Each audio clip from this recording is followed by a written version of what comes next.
Thank you for being here. Khaleegraphy, it's an honor to have you. Thank you for having me. It's my pleasure to be here. Well, I've seen your work, and you're someone who is really passionate when it comes to photography. That's right. And recently, you've been doing a bit of YouTube, and we are also going to talk about that. Right, okay. So, why are you so passionate about photography? Oh, wow. I feel like I might need an hour to answer that question. Photography is, to be fair, when I started photography, it was a hobby. It was something I was doing without realizing I was doing it. I think since about 2009, I had like those point and shoot cameras, right? Everywhere we went, me and my friends, I'll take pictures. But again, I wasn't thinking as a photographer. I was just, maybe because phones were not big then, you know. I've always been creative in one way or another, whether it's architecture. Believe it or not, I danced at some point. I would like to see that. So yeah, photography was just a creative thing that I picked up until 2015, where I was going to Benin Kebbi. It was the first time I was going that far out, and it seemed like an ideal opportunity. Like, I don't know what I would see there, so why not take pictures? So somebody encouraged me, like, yeah, my friend Umar Ali, the one photography, shout out Umar. He encouraged me. I bought my Nikon D3300. I annoyed everybody on that trip to Benin Kebbi because I'll make us stop in the middle of the road because I've seen an old bridge or, you know, just stuff. Yeah. So that's how it started. And then I'm from a big family. The moment people heard I had a camera, that's how I started shooting my cousins' weddings. And right. So at first it was a hobby. It quickly shifted into me having to do it for people, even though again in my head there wasn't a business, you know. But since I started photography, I feel like I have changed as a person. I am seeing the world differently, right? I had to learn to talk to people, to hear their stories, to photograph them in the right way, you know. Photography has taken me to places that maybe normally I wouldn't have been able to have access to, whether it is certain buildings or spaces or people, you know, some VIPs that call you by your first name just because photography, you know. So yeah, it's been life-changing. I've always been a creative. I like that this is furthering my creative journey, and I'm excited. There are big things ahead. I'm excited. Photography is really the thing. I encourage people all the time to say, do photography. So nowadays, like, smartphones are replacing native camera. Right. Has that affected you?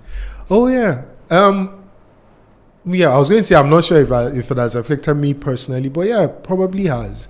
So one thing that a lot of photographers complain about, especially event photographers, is how you're at an event and there is this fence of people with phones, with iPads, you know, whatever. Because these cameras, the camera phones are so, the cameras on phones are so good now that they don't see you as better than them necessarily, you know. Plus the instance of Instagram and whatnot, they want to post real time, right? So not only are they obstacles sometimes when you're doing your work, but it also means that there are less and less people who feel the need to have a professional photographer. It used to be everybody would look for a photographer for birthday pictures. Now they can just dress up nice and do a selfie. They have good light, you know. So yeah, in that sense, it is affecting, but then it's also aiding us, right? Because now I don't have to go out all the time with my camera. I could be on my phone and still document something really quick, whether it's photo or video, right? I've sold an enlargement, a picture that I took with my phone, right? So it's also opening up new opportunities in that sense. It's been good. It's both ways, you know. It's both ways. It has its ups, it has its downs, but yeah. So the artificial intelligence is quite getting big. Yeah. And I know a lot of people are scared that it's going to replace them. And we've seen what AI image generation can do. Right. Nowadays, people go online and just upload a picture of themselves with Right. a little prompt. Right. They can just get a portrait Exactly. of themselves. Yeah. I'm sure that's a big challenge. How are you navigating photography in the age of AI? Yeah. So again, it's a big challenge, but I mean, even if you look at, say, like Instagram, WhatsApp, right? A lot of people's avatars or DPs or whatever is something they generated, on an AI app or website or whatever. And it's new. It's the trend, right? It's understandable. But I believe that photography is a people Thing. It's about people, right? It's about relationships with people. It's the extent to which you can get somebody to be comfortable with you, in my opinion, is the extent to which you can photograph is the quality of the picture that you can get from them, right? If you're a documentary photographer and you go into a community, it will be to your advantage if you spent a night, for example, right? So that by the next morning when they see you, it's Aldo, of course it's Aldo, and he has a camera or whatever. Right? AI doesn't have that. AI doesn't have the human feeling. Yes, it doesn't have the human aspect, right? It could generate nice pictures, and I don't know if I'm speaking for everybody, but my own opinion is when I see an AI generated image, I might see it and go, oh wow, that's nice, but then immediately loses value because it was a prompt. To me, there's no story, there's no history. Like I can't sit this person down and say, tell me about, what happened here. It doesn't hold that. Maybe not yet. Maybe in future it will. But then again, like anything else, it's also helping us, right? Editing images is a lot speedier because of some AI software. Right, stuff that you needed maybe 8 hours to do before, some sort of photo manipulations in Photoshop and whatnot. AI is speeding up. I mean, within seconds, I could change a backdrop.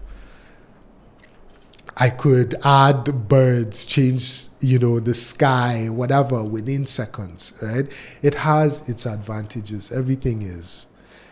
That's how I tend to look at things. Yeah, right? like definitely. This is from the point of someone who has already, I think, accepted that okay, AI is here. It's here to stay. There's nothing that we can do about it in my workflow and make my workflow faster and better. Right. So I think it's obvious. Photoshop has like an AI tool built in right now that you can just even type in prompt and make pictures look better. Yeah. So that has a long way to go, but yeah, you are heavily using it right now. Not heavily, because I'm somebody that likes stuff straight out of camera. Okay. I'm not an editor. I remind people all the time, I'm not an editor, I'm a photographer. So I want to do my work with my camera in hand. By the time we get to, I'm sitting in front of my screen. You don't fix it in post. I don't fix in post. It makes no sense, right? That makes no sense to me. I'm not an editor. I want to shoot. 5 minutes, 10 minutes, I should be done with an image. Once an image starts to take me 30 minutes to edit, in my mind, I did a terrible job. Don't get me wrong. There are people that enhance images. That the picture that they took is just a baseline. They already know that when I get back to my editing software, I'm going to add this and add that and add that, right? That's not who I am. I prefer in the moment, in camera, right? So I'm not using AI heavily. I'm not using generative fill heavily, but it comes in handy. It's actually a very useful tool. Plus, the fact that Instagram now is adding a tag. Yeah, to right? tell you this image. Yeah, this was made by AI or whatever. I think that also helps discern what is real and what isn't. So if Instagram doesn't do that, we are slowly moving into an era where misinformation will be on all-time high. Exactly. And nowadays there are even softwares that can clone your voice. And so David Guetta, I think he's French DJ, right? Was playing a concert and he played one of his new songs and he had Eminem on it, right? So the crowd goes, wow, David Guetta and Eminem. Yeah. But it was AI. He just generated it and was just playing around. There's another like AI Drake song. That song was, I think, I mean, Drake literally used AI on the with the Tupac and Tupac and Snoop voices. The song, I forgot what it's called, where he's dissing Kendrick Lamar. Anyway, but let me not interrupt you. Yeah. So I think you are someone who you've like created, I think, and mentored a lot of photographers. What's like the biggest challenge when like a newbie comes to meet you and okay, I want to get into photography? Yeah. And you are the one to mentor him, because you mentor a lot of people, I know. I've tried. And from your workshops, obviously, that you are someone who a lot of upcoming photographers look up to. Yeah. What's like the challenge with photographers, new photographers nowadays? Okay, so the challenge on their end. Right? So there are certain themes that you see repeated, right? Of course, when somebody's starting anything new, there's just that fear of the unknown. I'm not sure, will this work? Should I do it? Is it worth it? Is there money in it? How do I get my parents to buy into this, right? There are all of those, but it tends to be often centered around money. One thing is cost of gear. A lot of people are worried about how they can get the best gear. Everything is expensive, right?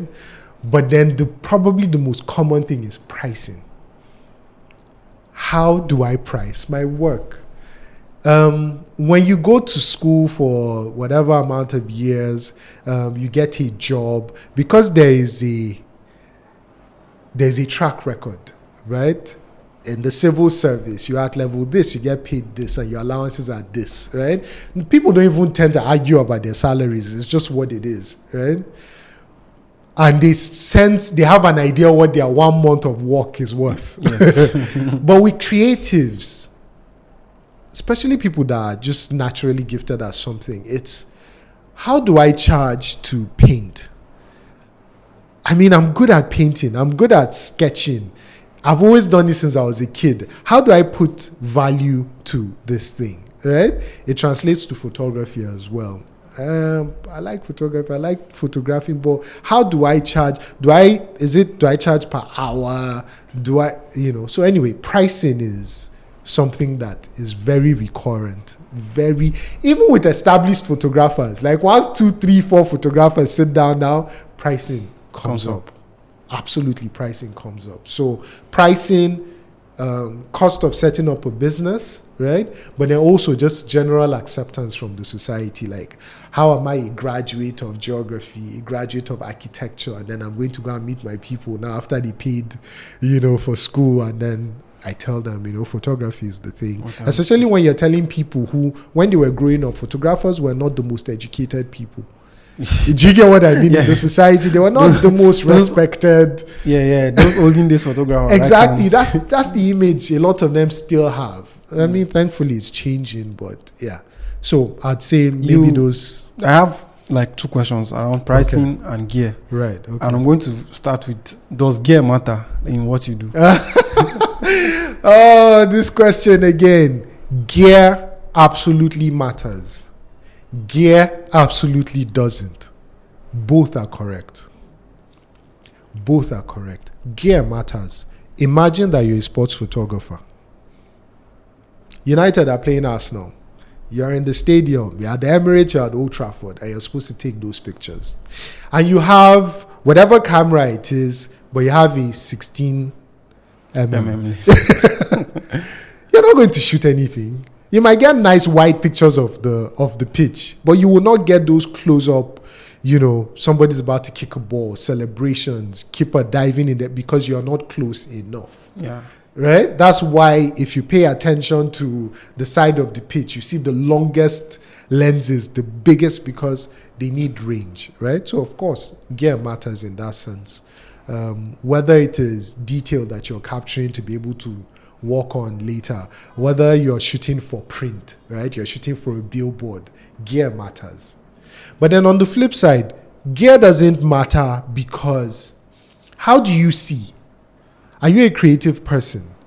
How are you with people? If you're a portrait photographer, can you get people, because everybody gets uncomfortable in front of a camera, at least at first. Yeah. Most people do. Yes. So this is the this is who I want the world to see. That's what they're giving you at first. But then how do you get them to relax and catch their natural smiles, catch their natural, get them to start joking around and whatnot? You need to be able to be a good conversationist, right? So in that sense, it doesn't matter if you have 6 million. Personally, I come from the content creation world. When I started, I used to be of the opinion that gear does not matter. Right. Because when I started, I didn't even have like I had to borrow phones from people to record my videos and post online. Look how far you've come now. When I now started getting bigger and bigger, I got to a point where I'll see like someone using a $5,000 camera to record, telling me that gear does not matter. Then I worked myself up, bought my first camera, and instantly I could tell that the quality of what I was getting was just far ahead of. If I go back to like my early videos, I'll be ashamed. I'll feel like this video I need to delete it because what is this? But I'm leaving them there because I always want to go back and appreciate where I came from. You want to see your growth, to see where I want to go. Now that I've started using like expensive cameras to record my videos, the quality that I get, even if I post it online, some people watch it not because they even want. Not because of the content, not because of the content necessarily, but because of the quality. I do get that feedback that, please, which camera do you use to record? I will now tell the person, I use so camera, and they will go and check. They will now see that this camera is like $2,500, and they'll be like, it's too expensive. But I want my video to look this way. That's why I invested in something like this. So when I was starting, I agreed that gear does not matter. But now that I'm getting bigger, gear really matters. Gear matters, but again, you would agree that no matter how good your video quality is, your production is, still, what are you saying? There's still definitely a lot of people who are coming to you to hear about, what does the Infinix this and that have that the Techno that does not have? Or the Samsung, you recently did the Samsung S10, right? They look back at it, there are lots of people who are there that it helps that your video quality is on point. And one thing that I noticed also in that video that I'm learning right now, from the feedback I'm getting on those videos, is that there are people out there that are using that phone right now, that S10, they are coming back to come and say maybe they think there's a fault with the phone or something. That's why I'm bringing it back in 2024. So if I'm to do those type of videos in future, I have to balance it. So now you talked about pricing. I want to also touch on that because like I said, I come from the content world. So I also, in the content world, we also face that challenge of pricing, like a lot. We don't know how to price ourselves. I think in this part of the world, we really don't know how to price ourselves. And the brands are already taking advantage of that. Of course. Even the clients, the people that want Snap, they definitely take advantage of that. Now, what the brand mostly do is if they price Mr. A and it tells them so amount, they know Mr. B and C are not going to charge that much. Same. So how do you see this playing out to favor the creative, the photographer, in terms of pricing? The biggest issue that we have as creatives and pricing is we don't have anybody to look up to, because a lot of this is new. What you are doing now, you couldn't have done 10 years ago. There was nobody doing it 10 years ago. And 10 years is just a decade. 10 years is not, right? Like I use the example of the civil service. The civil service has been in existence since before independence, right? So there is a way, there is a template. We don't have a template to follow. We're now just creating the template ourselves, right? So we're at a disadvantage in that sense. But then also, again, we don't know how to value. I keep telling a lot of photographers that I talk to, you don't value photography yourself. So how is the client, how are the brands going to value the work that you do? Why I say we don't value photography ourselves, or content creation or videography or whatever it is that we're doing, right? When it's time to work with another creative, so I want maybe I want to use Outdo Space, right? Because I have a podcast idea and I want to shoot in a space. It becomes, guy, let me use your place now. Okay, just hold something now, right? All of the sense of worth that we want people to view us with, we don't view each other with. Right? We have that. So we have to learn, number one, that what we do is valuable. And how is it valuable? What makes it valuable? Like, I know for a fact that the photography I do is of immense value. If I'm photographing a politician, how I photograph him, if I get the right smile, it can convince 10,000 extra people to say, oh, he actually looks approachable. That's value. That means my pictures are worth 10,000 votes to you. I photographed somebody who unfortunately passed away about a year later. When his son called me, or when I called his son to, just console him, the first thing he said was, thank you for the pictures that you took. That's value. That's incredible value. I am aware that my photography is valuable. I'm aware that not everybody's photography is valuable, let's be honest, but there's the potential for it to be that, right? I know that I have photographed families that came into my studio and you can tell that the husband and wife are fighting. But because of the experience in my studio, because of the way I navigated the session, because of the poses I put them in, they leave holding hands, I settled them. Do you get what I mean? Yeah, I understand. Right? So I am aware of that value. So when I'm coming to price, I am pricing knowing that because you don't know my value doesn't mean I don't know my value. So a lot of creatives need to sit down within themselves. What am I bringing to the table? What's the value that I bring to the table? I'm not talking just in your own sense. Like, even if it's the fact that when somebody leaves, when they're done working with you, they leave happier, more fulfilled, that's value. If we can make lists where we just go, this, my work does this, my work does this. If people send you reviews, this work that you did for me, this, keep note of things like that. It helps increase your sense of worth. I think this conversation we have, what you are saying right now, I think some days ago I had this same exact conversation with someone. Right. A brand approached him and he underpriced himself. Right. He ended up doing the video and the video got like over 100,000 views. And he was really paid poorly to deliver that video. Right. What I told him was, okay, you collected so amount. Now your video has gotten over 100,000 views. Yes. And you are selling a service to someone. You are selling someone's products. Now, let's say from that 100,000 views, just 3,000 people decided to patronize that business and pay 1,000 naira. That person has made 3 million. Yes. And how much have you made? That was when he now started thinking that this thing is really making sense. To him, he was now understanding what now he you're seeing brings a bigger picture. Yes. to the table. Yes. And I told him, this thing is all about standard. Like, you need to set a standard for yourself. If you want to charge so amount, say it. Don't be afraid. If they are not going to pay you, let them go. The people that will value your work and pay you are going to come. What has happened, right? Yes. But his value now has increased because now he knows for a fact he can do a video that will get 100,000 views. Anybody that is talking to him from now on, he should remind himself that definitely. I can make you a video that will get 100,000 views, right? But then also, the foundation of pricing has to be in what do you need as a human being to survive? I'm going to reference photographers a lot because that's what I am. Yeah, I know. Right? So, you're a photographer, you have a studio. What does it cost?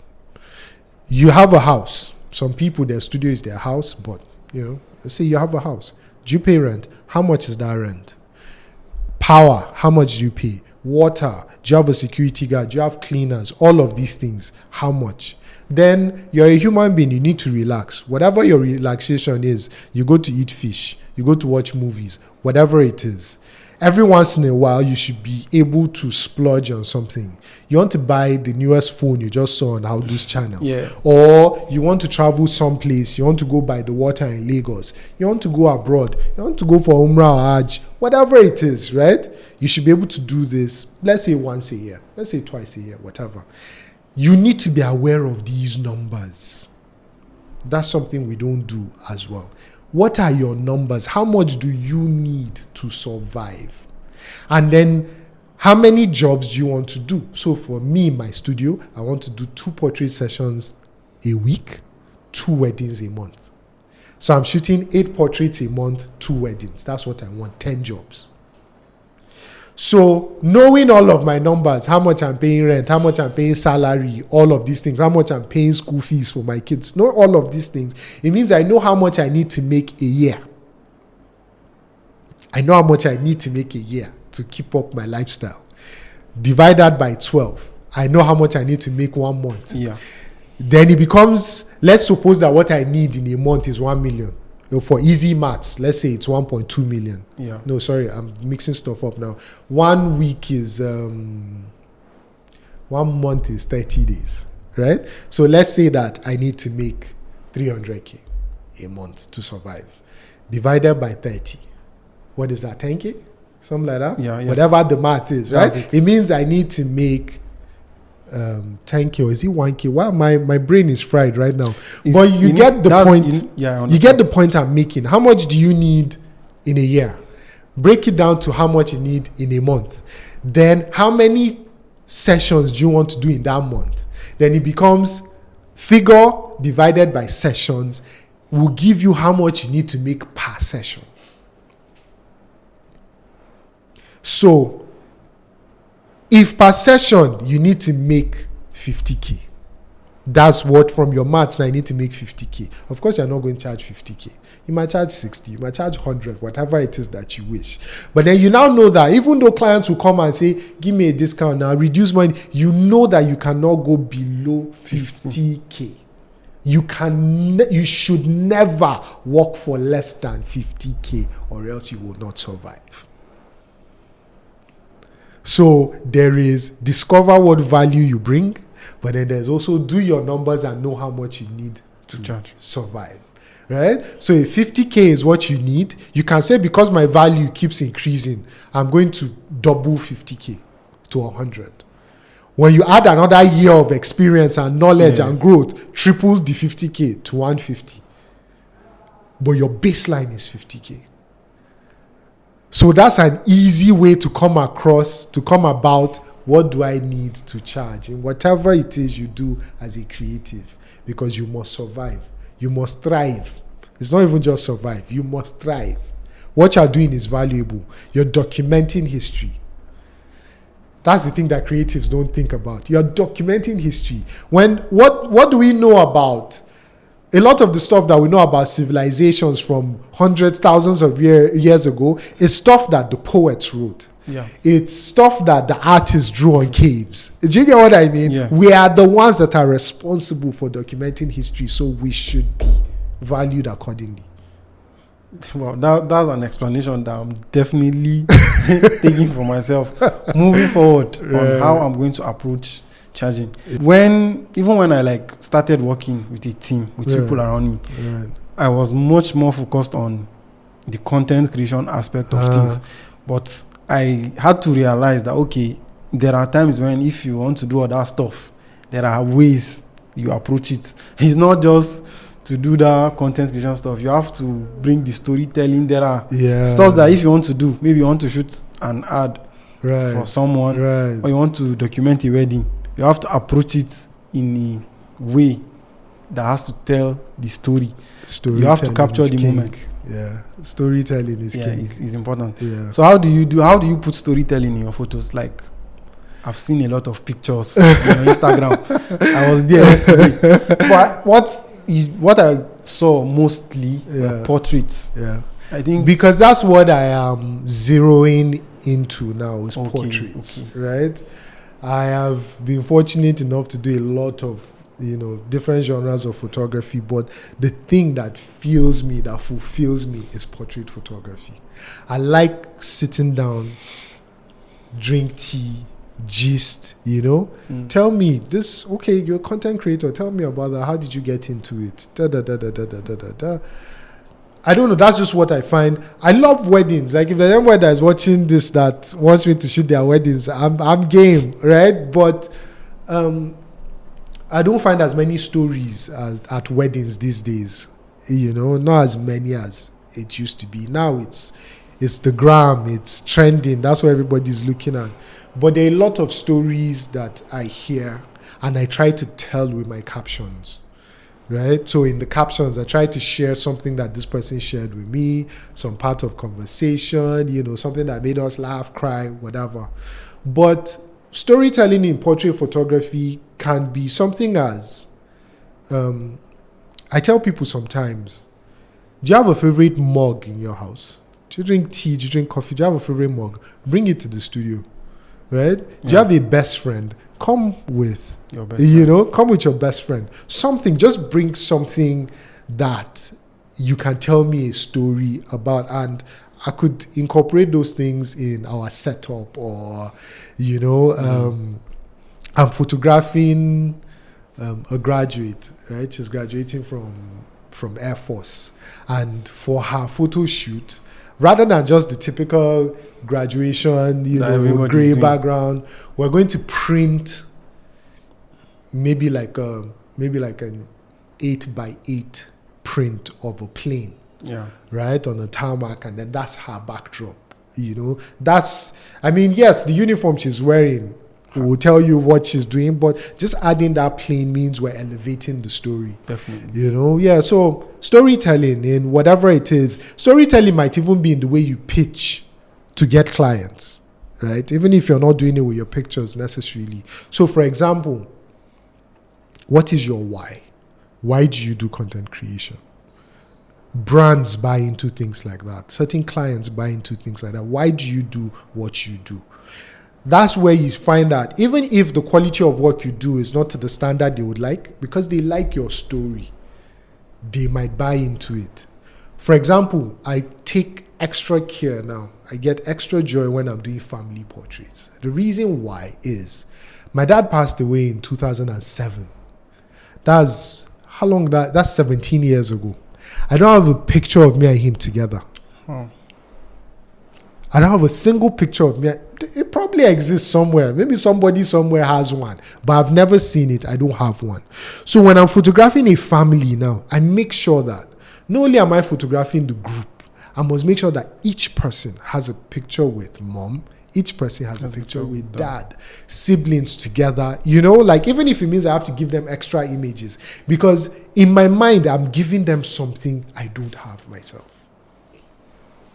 I am giving, they might not realize it in the moment, but years that hopefully, you don't want people losing their family members. Yes. Hopefully it's decades ahead. Those pictures become extra valuable to them because, this person is no longer here, but I'm glad I have this picture.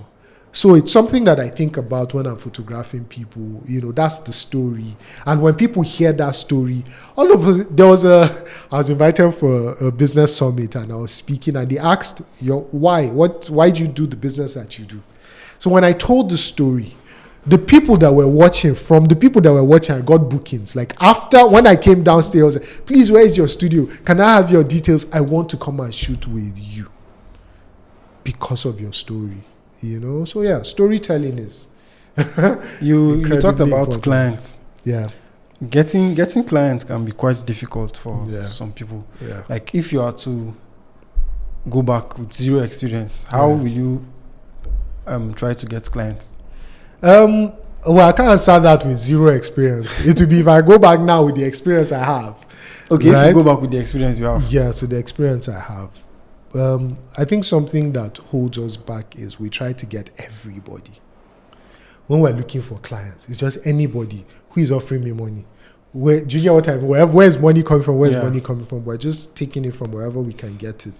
The first thing that we need to do is create a client profile.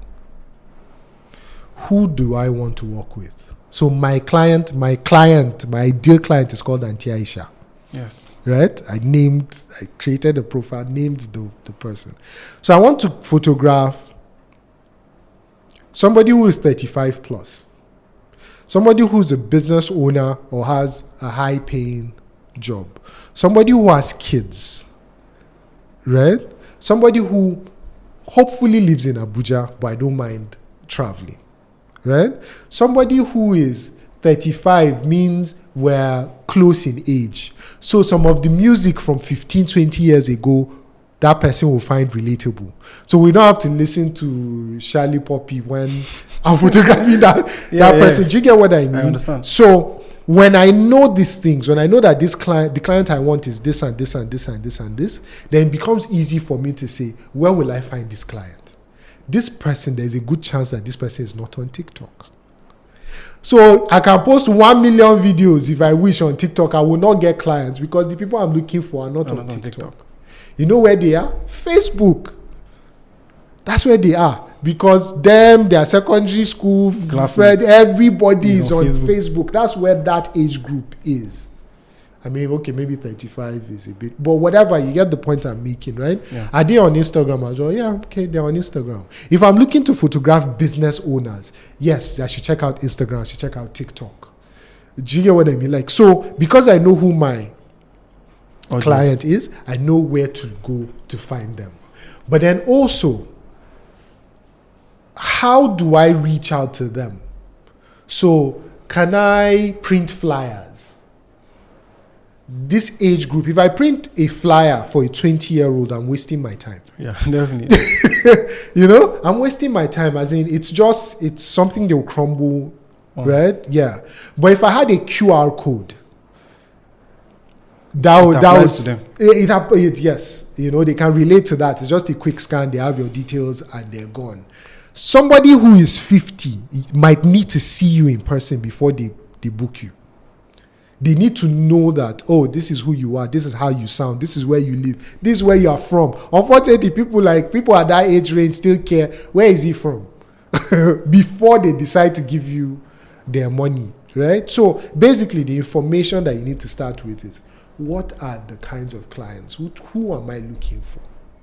Age group, income, sex, family status, all of those things. Then you determine what are the platforms where these people exist. If you want to work with politicians, your Instagram is not the place for you. You have to go to where they are. You must follow them. You must know somebody that knows somebody so that one-on-one they see you. Right? Yeah. So yeah. Once you know who, then you can determine, how do I reach them? Do I want to do sponsored ads somewhere? Do I want to go to networking events? Do I want to just start creating the portfolio? Because that's also important. When you eventually reach your ideal client, when they say, can I see your work? You need to show them a reflection of themselves. So if you say that you only want to shoot teenagers for whatever reason, right? You only want to shoot teenagers. And you look at your page and everybody on your page is 40. It will not work. Right? Yeah, they need to see themselves in your work.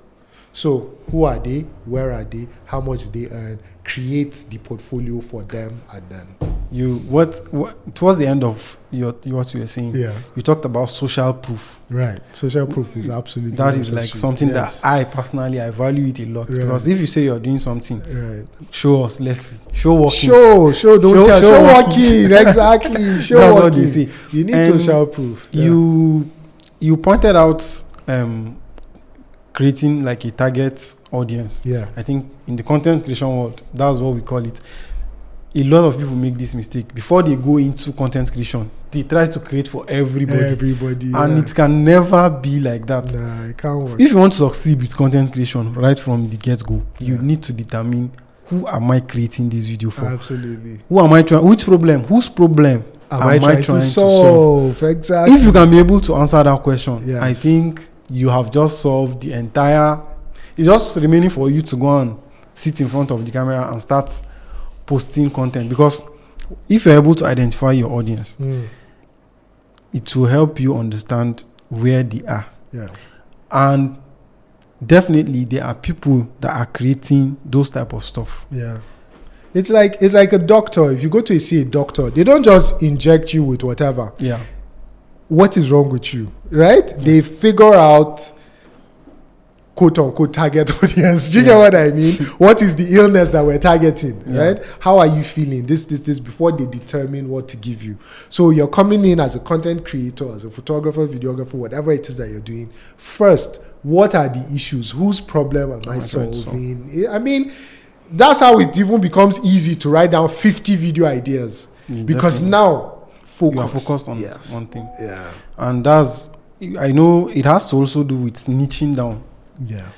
Believing, okay, this is what is going to work. Right. But sometimes niching down can be an issue when you niche down so much. It depends on how large or not that niche is. Yeah, the audience determines how niching down will end up being. Yeah. So if you are targeting something that doesn't have a lot of attention, there are things online that don't have a lot of attention but have plenty potential return. The return can be massive. Right. While there are the broader audiences, let's say you are doing tech, but in that tech you decided to niche down to smartwatches.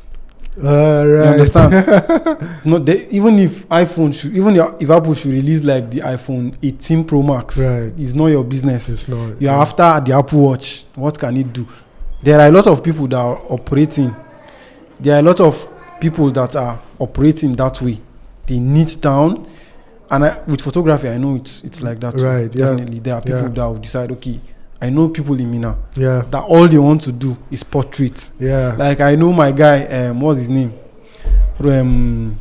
Mina, Yusuf, Saif. Apart from them, they're shot by Dre. I think he's shot by Dre, right? He's the only person always comes up when anyone that wants to do portrait, like he's the name that keeps coming to my head. Yeah, he does excellent work. If I go to his page, all I see is portrait. Saif can mix it. Oh yeah, weddings. Saif I think Saif is more special when it comes to weddings. Yeah, shoots weddings. Yeah. So it has been an honor, this conversation. Thank you. I don't really want to keep you too much. Because I know you definitely be coming back. Because the short discussion that we have right now, there is a lot of value in it. Thank you. I've taken practical stuffs. Honestly, I've taken practical stuff that I'm going to add to my arsenal of things that I'm doing to evaluate myself, especially the pricing part, because I think I also have that problem. Right. Problem of pricing. It's important, especially those numbers. You need to know it's a way to escape. You see people who work all the time. They're busy, they're working, they're getting paid, but the lifestyle is still poor because the numbers they don't know what their numbers are, so they're charging well below their numbers. We used 50K as a benchmark, right? Let's suppose that 50K is what you're working with. And then you're doing works at 10K, 15K. You're busy, you're working, but you're not hitting where you should be hitting. So you're burnt out. Yeah.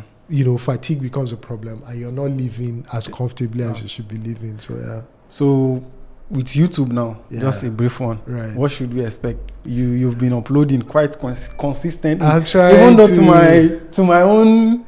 Nah, I'm learning from you. Like I'm trying to like paint a scenario. Like YouTube is not easy. No, it's not. For anyone that has decided to start a YouTube channel, I think most people even decide to start without knowing the work that has to be there. And I also want to use opportunity to kind of pass a message maybe to someone that is planning on starting a YouTube channel to not make this mistake. Now, the mistake is most people, when they want to start YouTube, what they do is they see a creator. They want to be like this person. The mistake that they do is they don't check the number of videos that person has uploaded. Exactly. That person might have uploaded like 2,000 videos and he has like 2 million subscribers.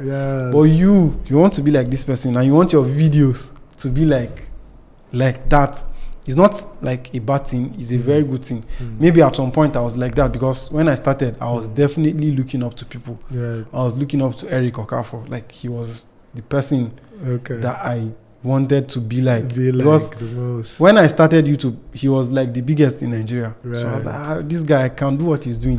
What I failed to realize is that I think at that point he has uploaded over 200 videos on YouTube. And I was uploading just one. Exactly. I'm expecting it to get the same sort of engagement, the same quality. No, it doesn't work like that. If you are starting out on YouTube, I think I've kind of narrowed it down to I can only worry about what I can control. And what can I control? I can only control the videos the number of videos that I upload.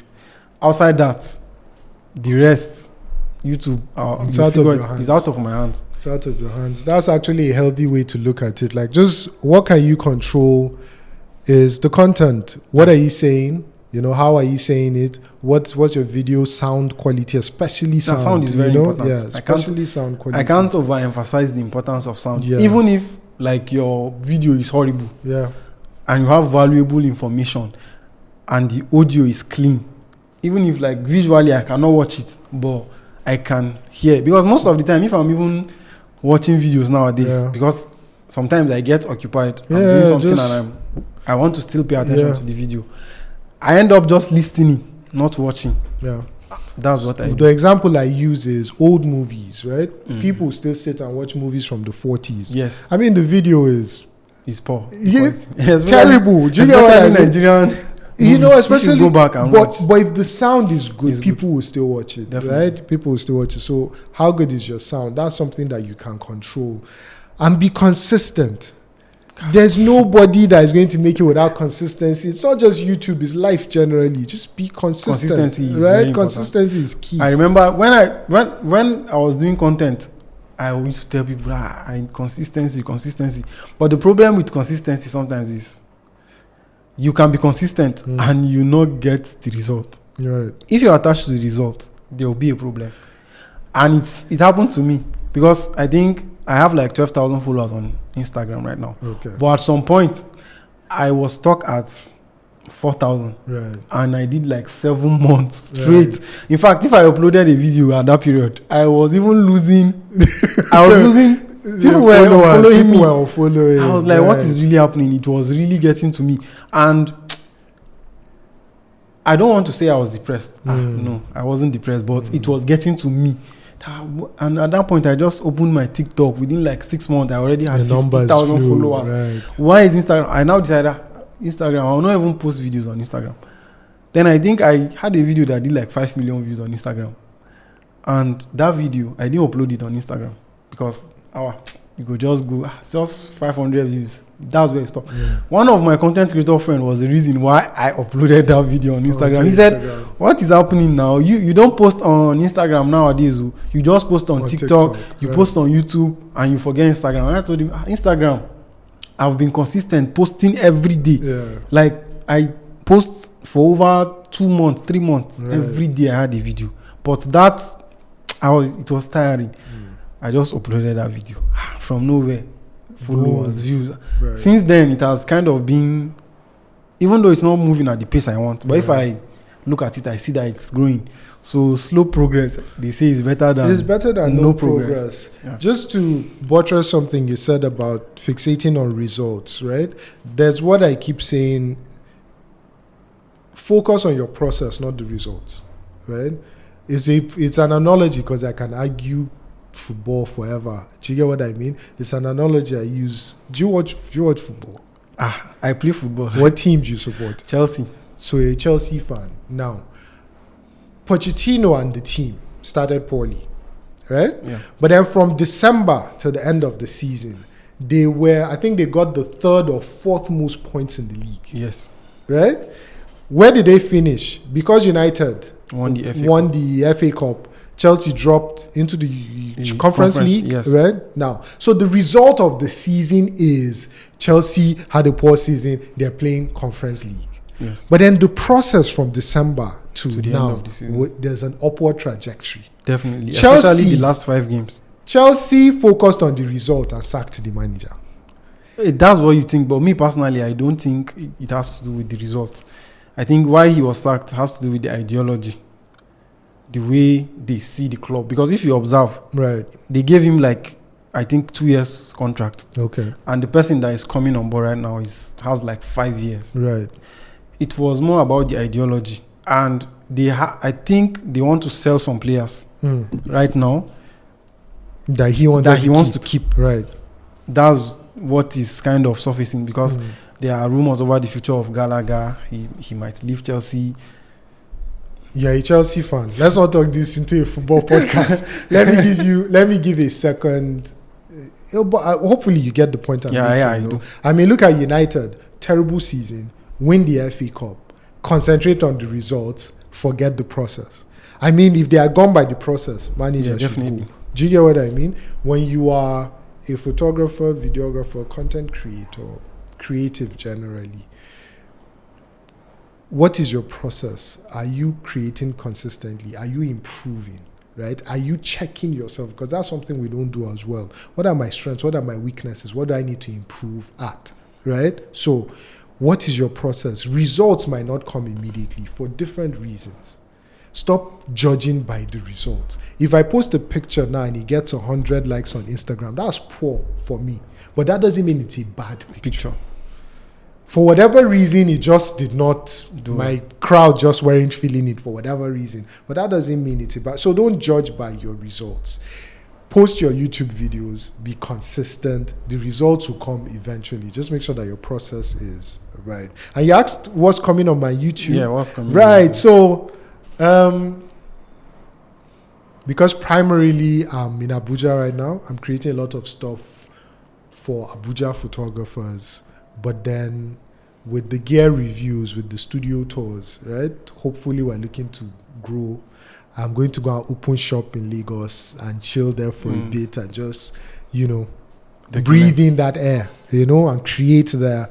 But then long term, we're looking at studio tours in Ghana. Yeah, definitely. We're looking at South Africa. It's a global thing. It's a global thing, because thankfully that's the thing about YouTube. I get messages from Tanzania and places like that saying, "Oh, your studio tours are nice." I'm like, yeah, I didn't think anybody outside Nigeria would be watching it. That's the beauty of all the social media platforms. Yes, I'll tell you, the one I'm focused on, the one that care about the creator. Yeah, there is none like YouTube. Like YouTube, absolutely. Because you can make revenue from your videos directly. Right.